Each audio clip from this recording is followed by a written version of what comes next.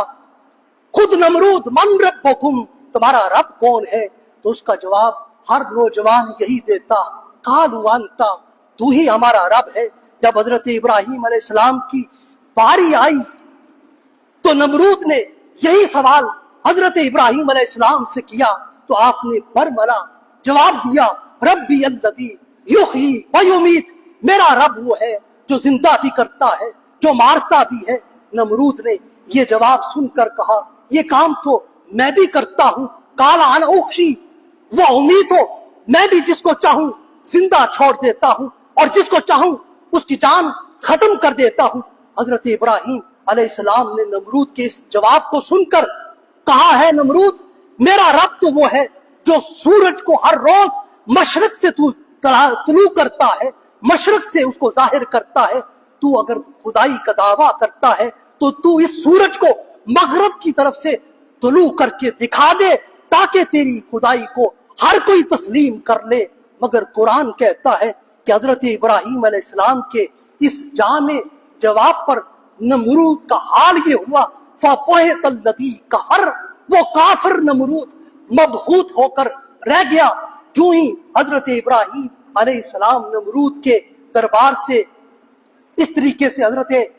ابراہیم علیہ السلام نمرود کے دربار سے خالی لوٹ آتے ہیں تو آپ نے لوگوں کو توحید کی تعلیم مظاہر کائنات کے مشاہدے کے ذریعے اور ان سے اپنے استدلال کے ذریعے دی، اور اس کے ساتھ آپ نے ان کے بتوں کی بے بسی کو آشکار کر کے بھی ان کو بتایا کوئی بے بس شے خدا نہیں ہو سکتی، اور اس مقصد کے لیے آپ نے ایک ایسا طریقہ اختیار کیا جس کے ذریعے ہر کسی پر ان کے جھوٹے معبودوں کا باطل ہونا روز روشن کی طرح عیاں ہو گیا۔ ایک موقع پر قوم اپنے قومی جشن میں مصروف تھی اور انہوں نے اس موقع پر اپنے صنم قدے کو خوب سجایا ہوا تھا۔ قوم اپنے قومی جشن کے لیے شہر کے باہر ایک کھلے میدان میں جمع ہو گئی تھی۔ یوں بت قدا سارے پجاریوں سے اور پروہتوں سے خالی ہو گیا تھا۔ بتوں کی بے بسی اور ان کے بے فائدہ ہونے کا ثبوت